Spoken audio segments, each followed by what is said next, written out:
Good afternoon, everybody. Welcome to Off the WayPath, Episode 2, with yours truly, Paul Abdul, CRO of WayPath, Matt Waldo, our CEO, and John Godwin, our Chief Strategy Officer. And today's subject is going to be speed to market. And what does that mean, or what's the context? The context is simple. Sometimes there's a project that seems insurmountable and may come with seemingly unreasonable timelines, but your speed to market or to onboard that client could be the difference between winning or losing that deal. So we want to talk about how WayPath helps organizations with speed to market and how we solve for this need for speed. So I'm going to kick over to Matt and say, Matt, what sort of things have you seen as far as both the need to speed and how we can help? Sure, thanks, Paul. Yeah, it's interesting. I don't think I've ever started a project where I think you start with, is this a realistic time frame? Everybody always wants it to be faster, right? It's never been like, hey, can you do this in 2 years? It's always like, hey, can you do it in 3 weeks? And, typically the answer, and we say to all our clients, is we'll probably be moving faster than you are. We won't be the holdup, you'll be the holdup. And I think some people probably could find that as arrogant. And it's not really that. It's just we have like anything, you get really good at something. It's all around the process. And so we come in and say we're experts at X. And, whether it's CCM or CRM or CMS, we're experts at it. We've been doing it for many, many years. So we have a process and methodology. And so when I look at speed to market, there's obviously inputs that we need to enable that. And, as soon as we set those expectations with our team, our client, our partners on it, about what we need, it's our process that enables our speed to market. Like we've always looked at it and said, you're not going to do speed to market typically with a 50-person team. You're going to do it with a very nimble, highly functional, high capacity team that has process in order to execute. So when you put that together, the right team with the right skill set, with very, very strong processes, and those processes that can continue to refine, we feel really comfortable going in with, we feel comfortable with making those commitments on aggressive timelines, and we've been able to execute on it. So yeah, it's a common ask. I think it's a differentiator for us. And I really hold it to our process and our team, their skill level. Got it. Yeah, no, that makes sense. How about you, John? I know you're often straddling the delivery line and big promises from sales saying that, hey, we can do some things, but you keep us honest. So what's it like from your shoes? Yeah, when I think about speed to market and how you can do things faster, just generally, I think 3 different tactics come to mind. And I think we can play a role in all 3. But the first is, and I know it has a negative connotation, but there's cutting corners, right? Whenever you rush for something, you can cut corners. And I would say there's a risk of cutting too many corners. You're going to be taking risks that you're doing it wrong or doing a poor job. But then there's also a risk of not cutting any corners.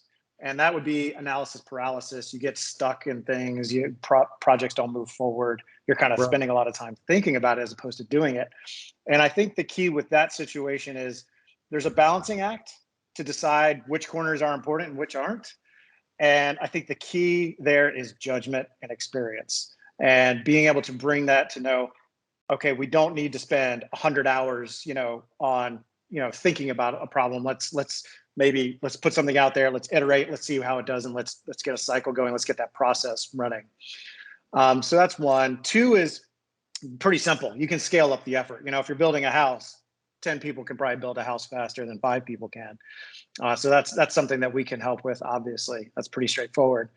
And then lastly, if you're building a house, hiring people who are proficient at house building rather than, say, changing oil or whatever it may be, you're going to get it done quicker. So hiring people who are proficient at the task, who have the judgment and experience, I think is something that we bring to the table. And it's, a lot of our clients have a lot of experience running their business.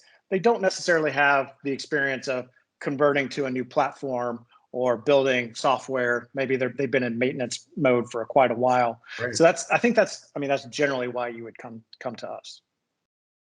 Yeah, that makes a lot of sense. For a long time, I've been involved with different associations, especially in the CCM space, and we would see people that maybe you've been at the organization for 20 years at an insurance company, but you've only switched out your platform once. So you can't get really good at it if you just do it once every 10 years. So when you're doing it every day, those people will be efficient. And I love the house analogy. It makes so much sense. One of the things that you said, Matt, that was interesting to me is the customer is usually the bottleneck. And I used to say, I'll look them in the eye and say, you will be the bottleneck, Mr. Customer or Mrs. Customer. And like you say, sometimes it's met with some, oh, really? You think you're that good? But it's really not. It's that we know all the things we need and we're asking for a lot of times, and they're not readily available, or even just trying to organize meetings with different stakeholders can slow things up, or getting permissions, or maybe the question hasn't been asked before. So they don't even know where to go to find that answer, or the person who knew about that legacy application's retired. So they don't even know where to find that piece of information. Is there anything else that you think slows up a process? Anything you guys can think of when we're out there? One thing that comes to mind is kind of understanding, when we talk about speed to market, the importance of understanding which clocks matter and which ones don't. Oh, I think about Formula One, right? The pit crew has all the tires set up, ready to go right next to the pit for when the car comes, because the clock that matters is the race clock. Nobody gets a trophy for being first to the track. You know what I mean? So it's understanding your business, understanding what's most important, and understanding what your customers care about ultimately.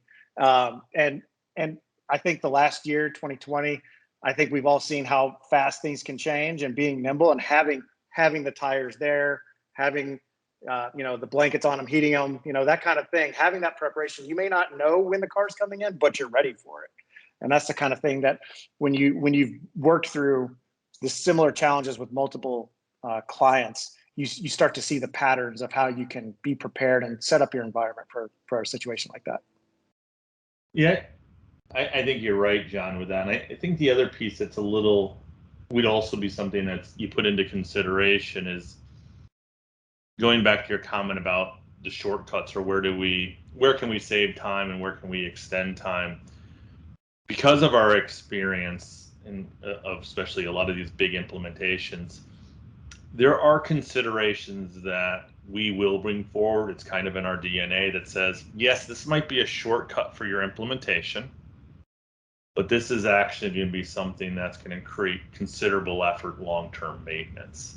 And so we pride ourselves on saying we're not just going to execute based necessarily on an exact spec. When we see something that is going to add longer term maintenance implications, that's something we got to call out, and it's something we've done for years and years and years. So you do have to be careful. There is the speed to market that is near and dear to what we execute on, but there are going to be considerations that we need to educate you, and we will, on going back to our DNA of being a guide. It's going to guide you on these are some of the implications long term for doing it X or doing it Y, and there's going to be trade-offs. There's always trade-offs.